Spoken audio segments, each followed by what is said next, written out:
on the program tonight, we examine the worsening insecurity across Nigeria with fresh terrorist attacks in Kebbi, Benue and Niger State, as well as growing concerns in parts of southwest Nigeria. This surge in violence comes despite local peace deals in Katsina raising questions about their effectiveness. Also on the agenda on the program tonight is the Tinubu administration's renewed focus on youth development. The much anticipated National Youth Conference is taking shape with the inauguration of a presidential organizing committee. But will this bring real solutions to Nigeria's youth challenges? To help us break some of the developments down, we have with us in the studio retired Assistant Inspector General of Police Wilson Inalegwu is joining us for the conversation around security and some of the latest developments that leaves many Nigerian communities wondering if the government is capable of guaranteeing lasting peace in some of those volatile areas. As always, a pleasure to have you join us on the program. Thank you so much for coming on the program. It's good to see you again. Pleasure to be here. Thank you. Right. Whenever we talk about security, right, you get a sense that Nigerians are in the classic position of Oliver Twist. They're always asking for more. No matter how better things are getting, there's always room for improvement. Over the past couple of weeks or months, there are some of these attacks that have been recorded. Say, for instance, in Kebbi, for instance, where dozens of people were killed in what was termed as a retaliatory attack by the Lakra bandits or terrorist group. And you have pockets of these all too familiar issues, farmer-herder conflicts in Benue, for instance, and in the southwest. We've also seen this renewed challenges in terms of insecurity. We had some protests just this past week. Elsewhere in Katsina, we understand that there are some horse tradings between the bandits and local communities as they try to negotiate a deal. How would you situate the security situation in the country, highlighting both the pros and cons regarding what the government is doing? Well, I don't think the citizens are asking for too much, because you want to be safe, you want to feel secure, you want to go to bed and you don't expect somebody to break in, or you want to go to farm. So I think the demand of the public or the people is legitimate. But I think what I want to say is this situation continues to occur. They don't change face very much. Therefore, in addition to any other long-term measures the government might take, I think there is a need to strengthen law enforcement. There's a need to improve coordination and collaboration synergy among security agencies, and there is a need to also engage the public. Because when things appear to go down, that's when to get ready. Because when you allow these non-state armed groups to put the government in the position as if the government is not able to fulfill its obligation to the people, it doesn't foster much confidence. Therefore, what I think needs to be done immediately is aspect of strengthening law enforcement, having the police and other security agencies in those locations, and then conducting proactive operations, taking the battle to them, not allowing them to dictate the pace. And I think that's what we need to, they need to do immediately, in addition to other long-term issues. So as you talk of non-kinetic, I think this is the time. What the Katsina State government is doing is not bad if the people want peace. Well, the Katsina state government does not associate itself with the negotiations. However, you get the sense that they're not necessarily against it. Yeah, not against. Yeah, you know, when you appear helpless, when solutions appear to be coming, you say, well, maybe it could offer. But I think this thing is all too familiar. Many state governments have entered this engagement or collaboration and then negotiation. And what do we get at the end of the day? They regroup, rearm, and come with more ferocity. Therefore, we have to take these negotiations, this olive branch, with a pinch of salt. Right. But I think the need to strengthen law enforcement cannot be overstressed. So let's talk about, we're going to circle back to the bandits negotiation deals, which I think continues to polarize people. Some people think the end justifies the means. If peace is going to be guaranteed, who cares how we arrive at it? But something it's ethically and morally just wrong to negotiate with people who have destroyed communities, people who have killed so many people without justice or any sort of accountability. But talk to me about the all too familiar issues around communal clashes, right? We have, for as long as I can remember, we've seemed to be dealing with this farmer-herder clashes or communal clashes that continue to claim lives, that continue to inundate a lot of communities. Case in point, the recent developments in Benue. Yeah. It's not necessarily a new phenomenon, is it? In the southwestern part of the country as well. This is now an emerging trend where the communities are saying, listen, this is happening unabated. There is nothing that seems to be stopping it. What is it about these all too familiar issues that makes it so complicated for the police or other security agencies to put a nip in it? I think the police, I think they've been doing their best. But I think this thing doesn't require it's not very difficult, because these people have been living side by side together, interacting and all that. Even in some communities, they've had intermarriages. And why is it happening? Therefore, you've got to look at it. It all goes back to inclusivity. How do we live together as a people? Whether you're a header, whether you're a crop farmer. But I think is, what are those underlying issues? And then are they too difficult to solve? For example, you talk of pasture. The header need pasture for their animals. The farmers need good soil, and they want to farm. And this can complement each other.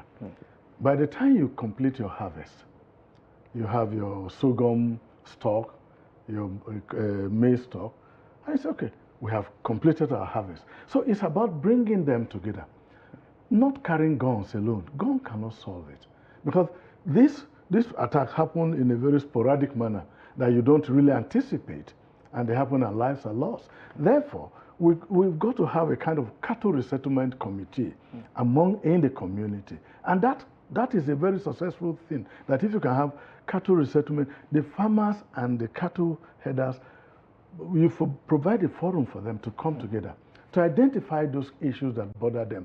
And then those who are just coming to the community, because if you do, our borders are porous. So as the borders are not secured, in the name of free movement of goods, people and goods and services across on the West Coast through ECOWAS protocol, they just come in. But if they come, are they documented? The mere fact that you can go to an ECOWAS country without visa doesn't mean you can just cross without La Paz or having your passport or ECOWAS travel document. So what I think needs to be done, first of all, we've got to strengthen the borders and know who come in with cattle and who go out. We've got to do that. And when we are able to secure the borders in the communities, if you are engaging the farmers or the local leaders, you have the local government security committee, you have the world level committee if they exist. If they don't exist, they need to be set up. And if you set them up, traditional rulers are members, the local government officials are members, the police and other security agencies in that community are members. So you're able to know who is new in the community, who has just arrived, who is likely to give us problem. And you identify at that beginning. So you've got to be able to deal with these things proactively. It is not a reactive thing that, there's an attack and you repel. By the time you are repelling, stray bullet or whatever, lives have been lost. But if you are able to monitor your community, and from this community you have a kind of coordination, a mini kind of security coordination. And so you have this ward A, ward B, having that collaboration. We have a new set that just arrived in our community. And the other will say we have. What are they like? How do the animals look like? Because we know the Fulani white we have in our domain. And if we have the other one with bigger horn, are they coming from Cameroon? Are they coming from Chad or from Niger and all that? So we know there are new groups in town. How do we have to, this place is not enough to accommodate you. That committee that has a composition of the headers, crop farmers, livestock officials, and local government officials, and the rest will say, look, we can't accommodate you here. We don't have enough pasture. And they go their way. So, and then you educate the traditional rulers. When people come, Some people, time they pay 100,000 to say, no, don't collect their money. Because if you collect their money, they find a legitimacy to settle in your community. So you can use the local ones that you are used to, that you grew up with. So if the new ones come, you are able to document them. And I think, in as much as we have this freedom of movement and all the rest, there's a need for data. Let's know those who are coming in. Let's know those who have been living there. If we don't have that, we are going to begin to have all these issues. Because these ones that come, they have no relationship with anybody. They just kill and they go their way. You just come. So, first of all, I think the border communities, we need to strengthen our borders. Right. We need to have a cattle farmer settlement committee, and this committee will have government officials represented who will come, intervene, and all that. If we do that, it will help. Then the communities, of course, they will form vigilante under police supervision, because you've got to multiply the police number. You've got to have the communities coming like by way of vigilantism, and they come, but under police supervision, so that they don't take laws into their hands. And of course, issue of technology. I mean, it's not too difficult when the communities come together to have a kind of technology, because technology is a force multiplier. You have drones, you have cameras, and all this. So when these people come, because the issue that when people come to attack a community, go without trace. But it doesn't take too much to these IP cameras, internet, cameras. And you put, they have solar, and then they are able to know who are these people, when did they come. There are a lot of Nigerians, AIG, that are listening to you right now and saying, listen, these are bright, practical ideas. But they also don't sound new, because I get the sense that these are some of the ideas that you might have experimented when you were in service, or some people that have also, But why does it appear that these ideas are not doable? Is it an issue of capacity? Is it an issue of synergy? What is at the heart of our perceived inability to get ahead of this problem? We have our governors are the chief security officers of their states, but they can complement the federal effort. If there is no state police, the governors can still complement. How do they do that? If you have the local governments functioning properly, if you have local government security committees, if you have ward-level security committees, and you practice this, I am telling you that this has been practicalized. I just came back from a mission, and you have what they call cattle settlement committee, and then you have cattle coming. There was an occasion that cattle came in from Mali, and they said, look, this is the population of our community. This is the population of our cattle. We can't accommodate this, because immediately they saw, the committee got together, and they invited, because security, of course, the police is part of that committee, cattle settlement committee, and they said, look, we can't accommodate you here. And they go. In that case, no community leader, no community elite or traditional ruler has had engagement with them, either to collect something to allow them to settle. So the idea is, you've got to have the state government security committee should have decentralized committees. And what are these decentralized committees? The local government security committee, the ward level security committee, or the Emirate Security Committee, if you have that. You see, the beauty of this is, and it's practicable, when you have it, you are able to have complete understanding and picture of what goes on in your community. You are not doing this, you are taking it further, because the minutes of these committee meetings is supposed to be forwarded to the state government. And what do they do with it? You have an SA security, or you have a commissioner responsible for security who has a kind of coordinator. And if this thing becomes something similar, they can escalate it to higher level, up to the NSA level, and then they are able to deal with it. The idea is to be able to know what goes on. That if you know, a group have just settled, and if you tax the people around, in the community, you are supposed to have a kind of layers. That people that will say, look, we have new arrivals. And this committee can be meeting fortnightly, can be meeting monthly. And if there is a need to have an urgent meeting, they deal with it. But in addition to that, communities can have vigilante. And these vigilantes will conduct patrols. But they should operate under police supervision. Yeah, it's very clear for the most part that knowledge is not the problem here. Or as you in the security sector would say, intelligence is not the problem here. For the most part, our political leaders know, our religious leaders have some ideas about it, our traditional institutions know something about it, but the willingness to actually act on what we know has always been the issue. Situated for me, because clearly we see governors come on air and say some very outlandish things about, oh, we know these are the people, these are the people even sponsoring this, these are the people doing this, but nothing happens, right? We've heard it from the lowest form of government to the highest level of people in government. What is it about our inability to act on what we already know that is compounding this issue? First of all, there is the lack of accountable leadership. When the leadership does not reckon with the people, when the leadership believes I can get to government, I may not even need to contest, I look for loopholes and I go to court and I get my mandate, I get a mandate. But if you believe that you derive your mandate from the people, then you are going to listen to their cries.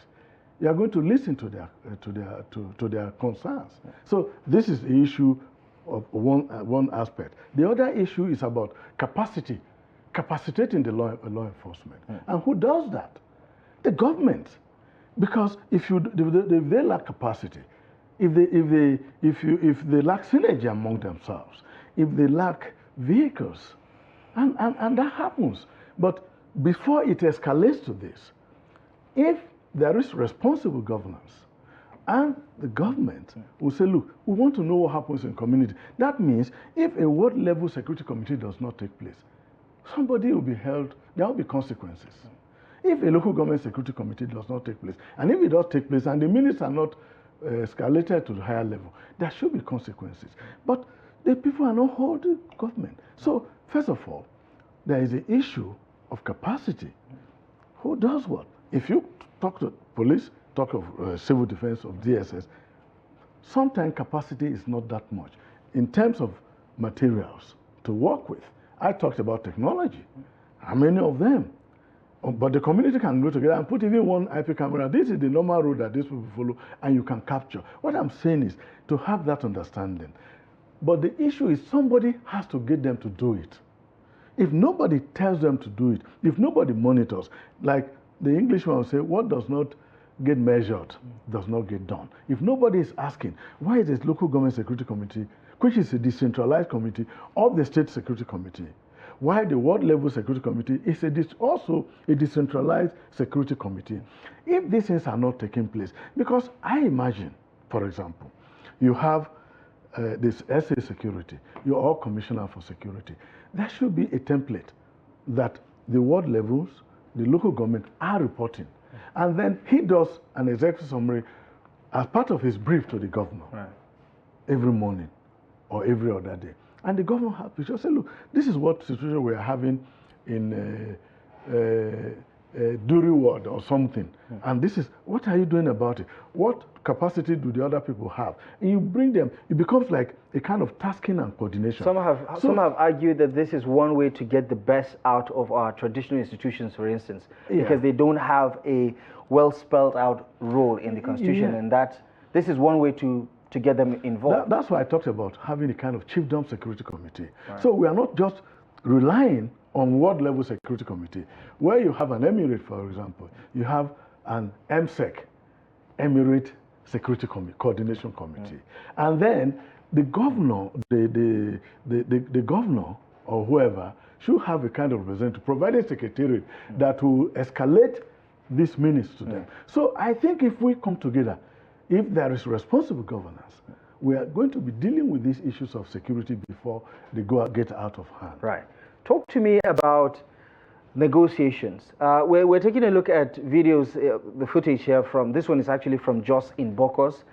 This is the military, the police coming together with community leaders to discuss the new farming season that is upon us, to try to remains fully committed. The usual fighting that inundates the activities and livelihoods of people there. This is one particular area in Plateau State where the herder-farmer clashes are quite perennial, to say the least. But recently, in Kaduna, for instance, we noticed the state government took the initiative of what looked like the amnesty program, where some bandits were made to surrender and sort of like let bygone be bygone and things like that. In Katsina now, we're talking about an arrangement in 3 local government areas where the local authorities, alongside some political figures, representatives of the police, military, the DSS, and all the other parties involved have come together to say, okay, let's negotiate some kind of a truce. We also understand that actually it's a bandit leader that initiated that negotiation. It's safe to say that Nigerians are not for the negotiation for truce or peace with bandits, even though it may have some local support. Where do you stand on that? Is that a half measure, or is this a workable solution? Every violence or every war ends on the negotiation table. So entering into negotiation with them is not bad. But the sincerity, people think they've not been very sincere in these negotiations, that they conduct these negotiations because, first of all, they have various groups. You are not going to be able to analyze them. You see, when you have such meetings, you are supposed to have resolutions and actionable resolutions. What are you going to do going forward? And I give you an example. If the stakeholders, the earliest meet, the cattle headers, they have young people who are fighters. The communities have young people. And so what are you going to do? If you have such a thing, the Ministry of Livestock or Agriculture, these 2 ministries, will come in, the police and others, say, look, we have had this negotiation. Going forward, what are we going to do? How are we going to implement it? Because implementation has been a headache. And so one of the things that was done when I was in service in one of the states, and it took us about 3 days, 4. What did we do? We said, okay, we're having mischief by animals, willful damage, as they call it in other places. That is the main thing. You cultivate your cassava, your maize, somebody release cattle, another person, they are coming, he pulls something, the animals eat, they die, and then there's problem. And so what do? We are going to and I think to some extent it succeeded. So by the time you bring these critical stakeholders, now you have an action. And what do? The headers will select their young people, the crop farmers will select their young people, Minister of Agri, now we have Minister of Livestock, and representatives of other security agencies will meet with this joint task force, kind of. Now we'll patrol. Now there is damage to crop. They call, who released this animal? We think it's from this camp, it's from to that camp, and they get together and there's reasonable compensation is made. Now, you are not doing things that is outside of them. But the problem is that they use some leadership. Might be the leaders of some of these groups that lack legitimacy, that extort their members. So even when these things happen, when they are supposed to compensate, say, 50,000, those other leaders may say, okay, 200,000. And so the guy says, what we destroyed is not much. So when you have a situation like this, what do? The Ardos and the traditional rulers, the chiefs, Hakimi, Dekechi, Emir, and chiefs, and the rest of them. Now, when these people come together with the Ardos, who live with them, who are mature people, they're able to address this. But if you have a joint task force to ensure that these animals don't eat people's crop, and people don't, attack the animals, because that you have to wait. Let's say rule of law. Don't take laws. Don't engage in self-help, which can lead to this thing. So what needs to be done after these high-level meetings at the whole? The important thing is to have an implementation committee, and then they can draw up a joint task force made up of those who are victims, either the crop farmers or the headers, and then they go out. So when this is happening, nothing goes on behind the other person, and that is going to happen.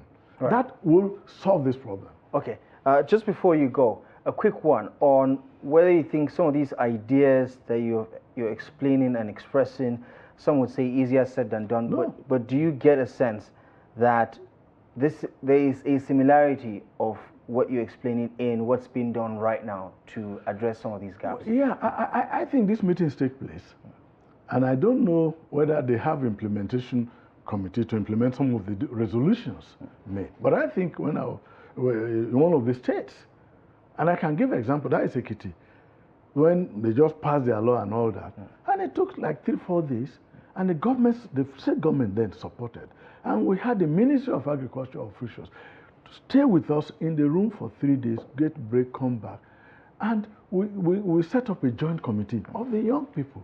And you can also have activity for them, that they should not see each other as enemies, that they are all trying to look for means of livelihood.